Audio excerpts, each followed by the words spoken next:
Retomemos então nosso comentário bíblico, utilizando por tradução das Escrituras Sagradas a Nova Versão Internacional, segunda edição, e vamos agora a Mateus capítulo 4, verso 12. Quando Jesus ouviu que João tinha sido preso, voltou para Galiléia. Saindo de Nazaré, foi viver em Cafarnaum, que ficava junto ao mar, na região de Zebulon e Naftali, para cumprir o que fora dito pelo profeta Isaías.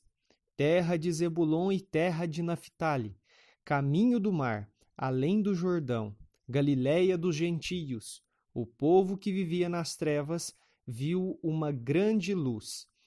Sobre os que viviam na terra da sombra da morte, raiou uma luz. Daí em diante, Jesus começou a pregar: arrependam-se, pois o reino dos céus está próximo.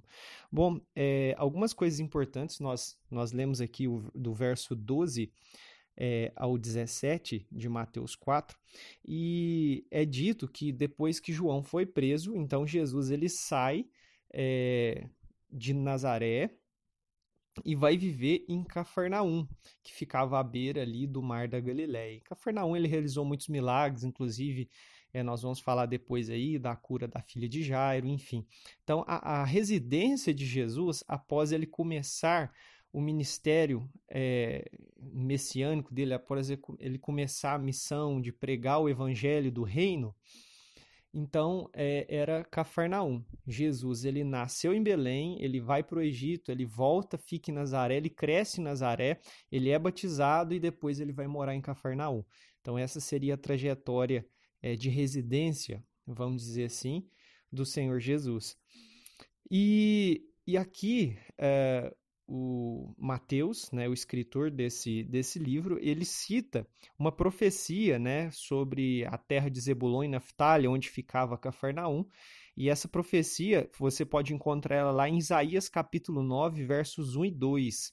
Ele cita essa profecia de Isaías e o cumprimento dela foi aqui com Jesus indo habitar. Ele, que é a luz do mundo, né, foi habitar lá nessa terra, que antes já havia sofrido, já havia sido castigado, enfim, mas agora receberia uma bênção, que era o próprio Filho de Deus morando lá com eles.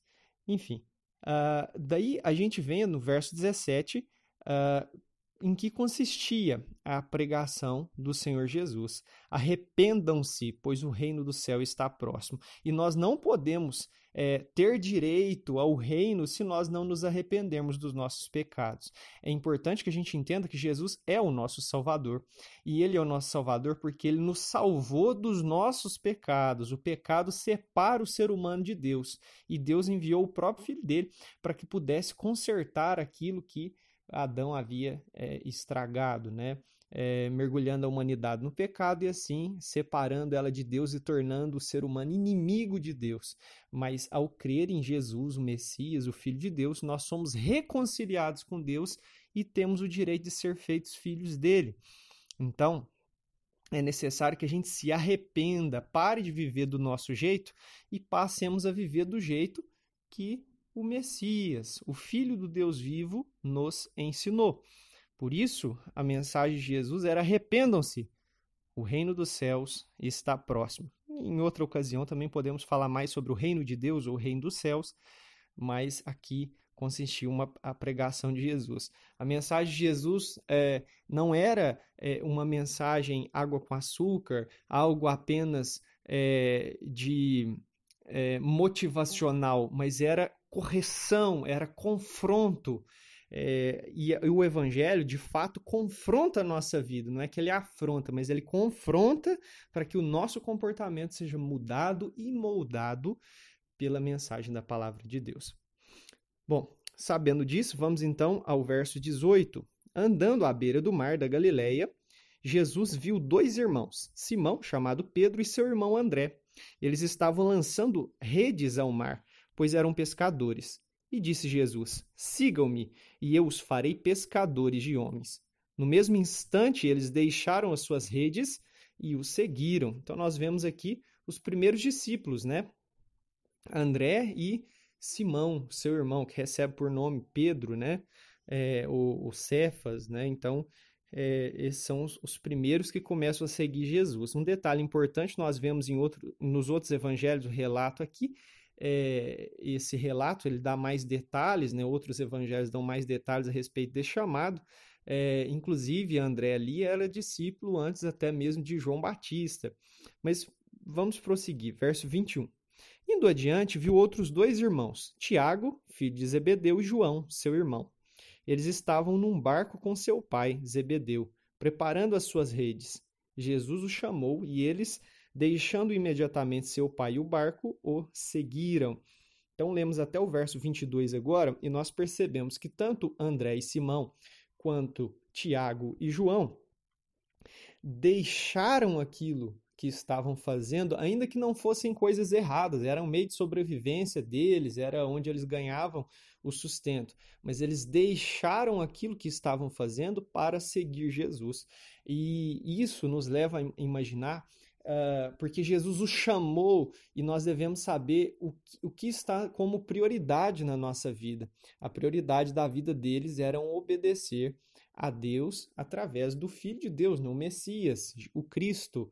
Então eles obedeceram àqueles que eles sabiam que era o Messias, o filho de Davi, né, o descendente de Davi, o rei de Israel, o rei dos judeus, o rei da vida deles. Então eles obedeciam ao Senhor Jesus. E isso é o que nós devemos fazer. Bom, prosseguindo no verso 23 agora, Jesus foi por toda a Galileia ensinando nas sinagogas deles, pregando as boas novas do reino e curando todas as enfermidades e doenças entre o povo. Notícias sobre ele se espalharam por toda a Síria, e o povo lhe trouxe todos os que sofriam de vários males e tormentos, endemoniados, loucos e paralíticos, e ele os curou. Grandes multidões o seguiam, vindas da Galiléia, Decápolis, Jerusalém, Judéia e da região do outro lado do Jordão.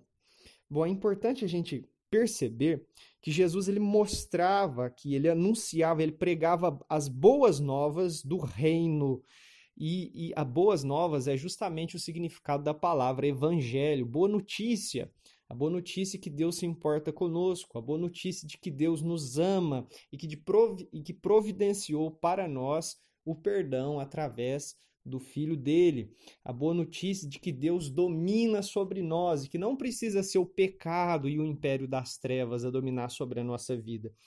Jesus ia até lá, ele pregava, as pessoas ouviam aquela mensagem e então muitos eram curados, muitos eram sarados das suas doenças, das suas enfermidades e até alguns endemoniados eram libertos. E eu espero que você atente para isso. Milagres aconteciam, mas eles não estavam apenas atrás de milagres.